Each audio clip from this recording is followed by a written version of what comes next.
Friends, welcome to study with crazy guru. Friends, आज हम मध्यकालीन भारत के इतिहास में दिल्ली सल्तनत के बारे में पढ़ रहे थे। तो दिल्ली सल्तनत में आपको हम बता दिए थे, क्या बता दिए? देखिए, दिल्ली सल्तनत में 5 वंश के बारे में आपको बता दिए। 5 वंश में पहले आपको बता दिए थे, गुलाम वंश हो गया, दास वंश बोलिए या ममलुक वंश बोलिए। ओके फ्रेंड्स, तो प्ले लिस्ट बना हुआ है, आप वहाँ जाके देख सकते हैं वीडियो। ओके, तो गुलाम वंश, दास वंश या ममलुक वंश पहला बता दिए थे। दूसरा, उसके बाद आया खिलजी वंश। तीसरा कौन सा आया था? तीसरा आया था तुगलक वंश।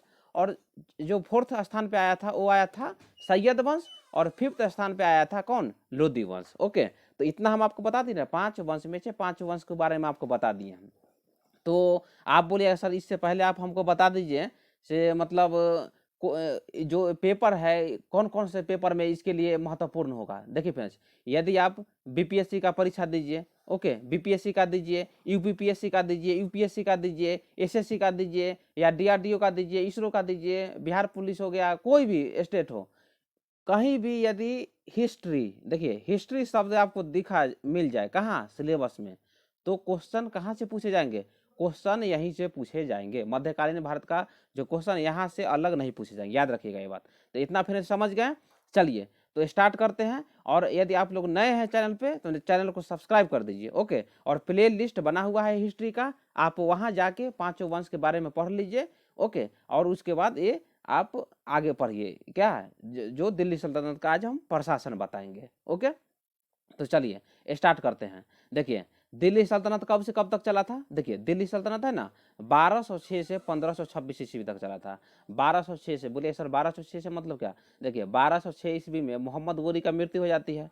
उसके बाद क्या होता है, जो कुतुबुद्दीन ऐबक जो होता है, मोहम्मद गोरी का गुलाम होता है या दास बोलिए, वो क्या दास वंश का या गुलाम वंश का स्थापना कर देता है। कब? 1206 ईस्वी में। ओके, तो उसके बाद तो 5 वंश बता दिए। और देखिए 1526 ईस्वी, 1526 ईस्वी में इब्राहिम लोदी, लोदी वंश के अंतिम शासक इब्राहिम लोदी और बाबर के बीच पानीपत का प्रथम युद्ध होता है। उसमें बाबर विजयी होता है और मुगल वंश का स्थापना कर देता है। इतना समझ गए ना? चलिए, तो आज हम दिल्ली सल्तनत में पढ़ते हैं प्रशासन। क्या पढ़ना है? केंद्रीय प्रशासन। जैसे हम अभी भी देखते हैं ना किस तरह मतलब केंद्र में जिस तरह संसद होता है, तो उसी तरह ना विधानसभा हो गया, कहाँ पे? राज्य में होता है। ओके फ्रेंड्स, विधान मंडल होता है, राज्य में विधानमंडल और केंद्र में संसद होता है। तो उसी तरह जब दिल्ली सल्तनत था तो प्रशासन का जो प्रमुख शक्ति, प्रशासन मतलब केंद्रीय प्रशासन का जो प्रमुख था कौन था? सुल्तान था। तो बोले सर सुल्तान कौन? सुल्तान जो शासक होता था। ओके, जिस वंश का शासक होता था उसी के पास केंद्रीय शक्ति रहती थी। याद रखिएगा फ्रेंड्स, इतना समझ गए ना? चलिए स्टार्ट करते हैं आज से सुल्तान के बारे में। तो आपको बता दें ना सुल्तान। ओके, तो सुल्तान का क्या काम था? देखिए, दिल्ली सल्तनत के प्रशासन का जो मुख्य केंद्र था किसके हाथ में होता था? तो सुल्तान के हाथ में होता था। इतना समझ गए ना? चलिए उसके बाद देखिए, भारत के बहुत से तुर्की सुल्तानों ने स्वयं को बगदाद के अब्बासी खलीफा का वफादार का प्रतिनिधि घोषित किया। ओके, देखिए फ्रेंड्स, आपको बता दें क्या होता है कि जो तुर्की सुल्तान, जितना भी मोहम्मद गोरी था वो कौन था? तुर्की था। देखिए, मोहम्मद बिन कासिम अरबवासी था। ओके, तब भारत पर प्रथम आक्रमण अरबों का हुआ था और उसके बाद तुर्की आए थे। तो तुर्की ही जो था, तुर्क लोग जो था उसी के द्वारा मतलब दिल्ली सल्तनत का स्थापना किया गया था। तो इसलिए देखिए इसमें क्या बोला गया है, भारत के बहुत से तुर्की सुल्तानों ने स्वयं को बगदाद के जो अब्बासी खलीफा था उसका वफादार का मतलब उसका प्रतिनिधि बताया। तो क्यों बनाया प्रतिनिधि? देखिए, इससे प्रतिनिधि ये इसलिए बनाता था क्योंकि जो मतलब उलमा लोग हो गए, मतलब मौलवी हो गए, जो बड़े मौलवी हो गए, बड़े अधिकारी हो गए, सरदार थे, तो उनको ये महसूस नहीं होना चाहिए कि हम पे जो है सुल्तान शासन करता है, ऐसा नहीं होना चाहिए।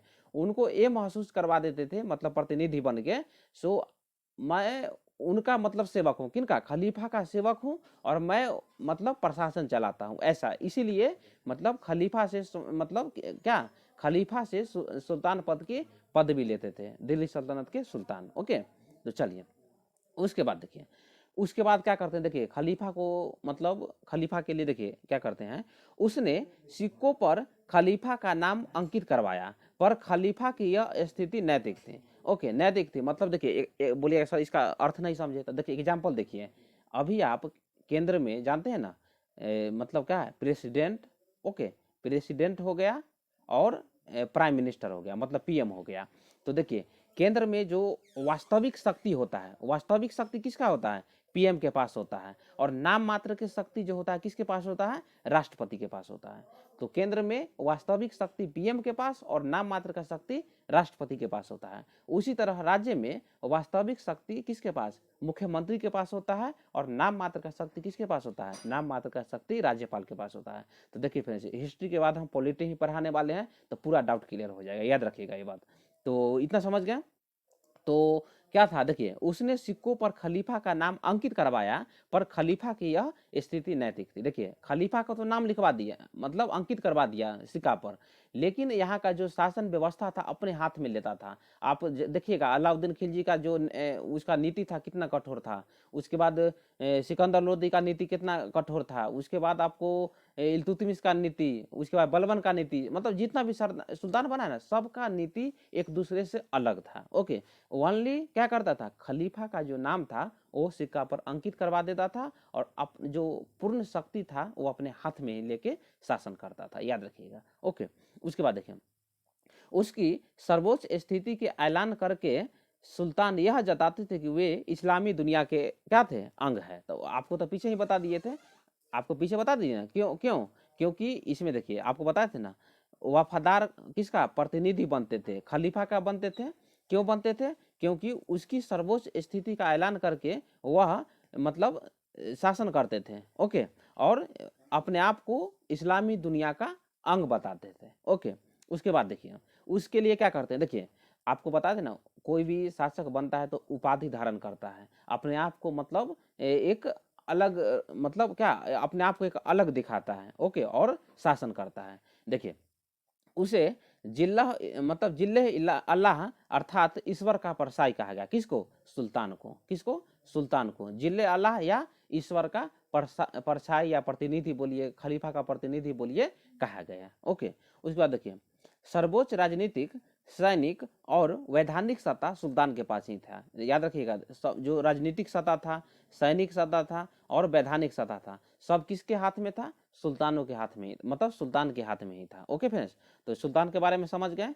चलिए उसके बाद देखिए सुल्तान, सुल्तान तो अकेला क्या है कि मतलब शासन तो नहीं कर सकता है ना, मतलब पूरा राज्य में जितना बड़ा राज्य था, दिल्ली सल्तनत आपको हम मैप में बता ही दिए थे, तो उतना पे शासन करने के लिए क्या होता है, अकेले नहीं ना कर सकता है, इसके लिए उसने मंत्री परिषद, ओके, मंत्री परिषद का स्थापना करता है। किसका, मंत्री परिषद का गठन करता है, स्थापना नहीं, मंत्री परिषद का गठन करता है।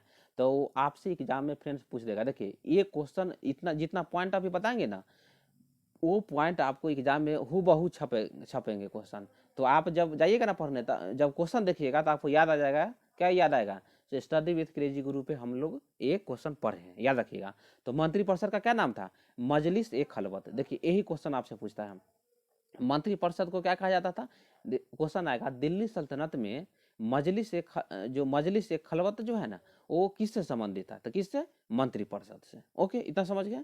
उसके बाद देखिए पहला कौन था, देखिए मंत्री परिषद में जो प्रधान शक्ति थे, सुल्तान के बाद जिसका स्थान आता था वो था वजीर। कौन, वजीर, उसको प्रधानमंत्री या दीवान एवं वजारत कहा जाता था। देखिए वजीर से वजारत याद रख लीजिएगा। ओके, वजीर से वजारत याद कर लीजिएगा।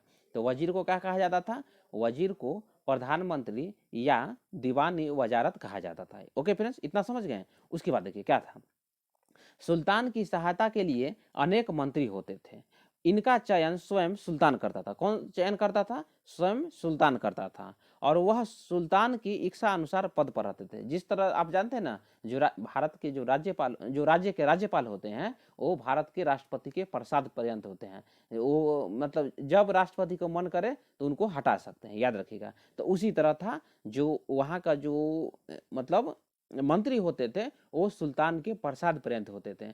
जब सुल्तान को लगता था कि जो वो सही से काम नहीं कर पाता है तो उसको हटा के दूसरा को नियुक्ति कर देता था, याद रखिए। ओके, उसके बाद देखिए प्रशासन में केंद्रीय स्थान किसका था, वजीर का था।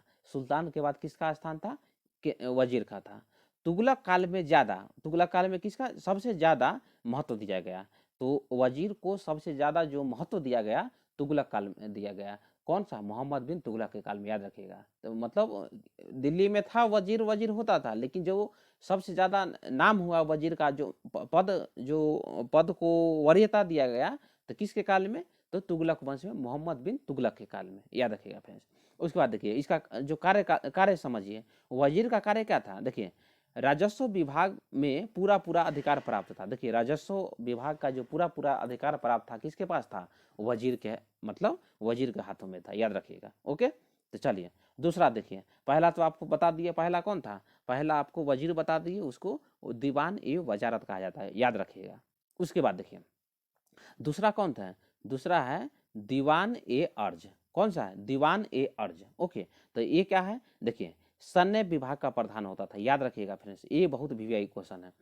दीवान ए अर्ज जो था सैन्य विभाग का प्रधान होता था। इसके प्रमुख को क्या कहा जाता था? आरिज ए मुमालिक कहा जाता था, याद रखिएगा। देखिए ये जो है ना, दो क्वेश्चन एकदम वीवीआई, 2 पॉइंट जो है वीवीआई है।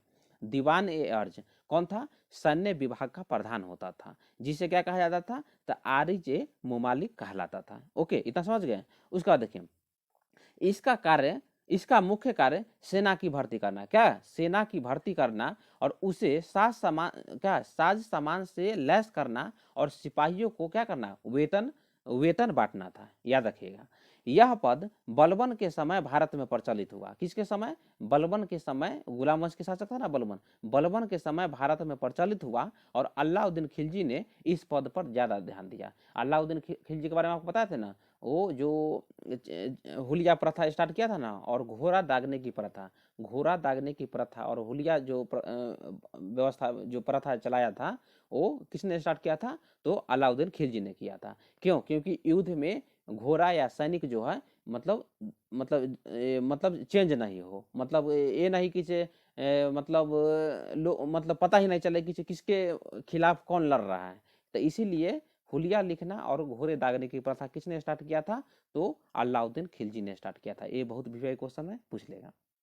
तो दीवान ए अर्ज के बारे में बता दी ना, सैन्य विभाग का प्रधान होता था। उसके प्रमुख को क्या कहा जाता था? तो अरीज ए मुमालिक कहा जाता था। ओके, चलिए नेक्स्ट देखिए। नेक्स्ट तीसरा मंत्रिपरिषद कौन था? तो तीसरा था, क्या था? दबीर ए खास। देखिए दबीर ए खास। ओके, इसे क्या कहा जाता था? तो दीवान ए इंसा भी कहा जाता था, याद रखिएगा फ्रेंड्स। ये सब जो है ना एकदम वीवीआई क्वेश्चन, एक क्वेश्चन आपको यहाँ से छपेंगे, पक्का छपेंगे। देखिए दबीर ए खास को दीवान ए इंसा भी कहा जाता है। ओके, इसका संबंध राजकीय पत्राचार से था। तो आपसे क्वेश्चन पूछेगा दीवान ए इंसा का जो मतलब पद था, जो दिल्ली सल्तनत में था, उसका संबंध किससे था? तो राजकीय पत्राचार से था। किससे था? राजकीय पत्राचार से था, याद रखिएगा। उसके बाद देखिए सुल्तान और दूसरे देशों के शासकों के साथ तथा सुल्तान और उसके हाकिमों के बीच चलने वाली सभी औपचारिक और गोपनीय पत्र व्यवहार कौन संभालता था? तो दीवान ए इंसा संभालता था। कौन संभालता था? दीवान ए इंसा संभालता था। उसको दबीर ए खास भी कहा जाता है, और इसका संबंध किससे है? राजकीय पत्राचार से था। किससे? राजकीय पत्राचार से था। ओके, चलिए मंत्रिपरिषद में अब चौथा देखिए। चौथा कौन है?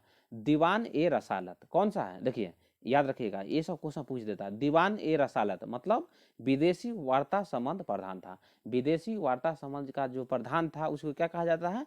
दीवान ए रसालत कहा जाता है। ओके, चलिए विदेशी मतलब जानते हैं ना, जो जैसे में उस समय भी मतलब अरब से व्यापारी आते थे, या आपको तुर्क से आते थे, चीन से आते थे, जो हो। तो इसलिए विदेशी वार्ता का जो संबंध जो प्रधान था, कौन था? दीवान ए रसालत कहलाता था। ओके, उसके बाद देखिए पांचवा कौन सा है? देखिए फिफ्थ स्थान पे कौन है? काजी उल कुजात। तो काजी उल कुजात आप समझ गए ना, न्याय विभाग का प्रधान था। क्या? न्याय विभाग का प्रधान था। ओके, चलिए नेक्स्ट देखिए। नेक्स्ट नेक्स्ट क्या है? देखिए नेक्स्ट है सदर उद उर उस सदूर। देखिए ये भी आई है, ये जो है ना भी आई है, ये पूछता है एग्जाम में। देखिए सदर उस सुदूर मतलब यह पद दीवान ए रसालत के अंतर्गत आता था। दीवान ए रसालत। ओके, दीवान ए रसालत के अंतर्गत आता था। आपको पीछे बता दिए ना, दीवान ए रसालत कौन था? जो विदेश वार्ता संबंध का जो प्रधान था, उसको दीवान ए रसालत कहते हैं। तो उसी के अंतर्गत कौन सा आता था? सदर उस सुदूर आता था।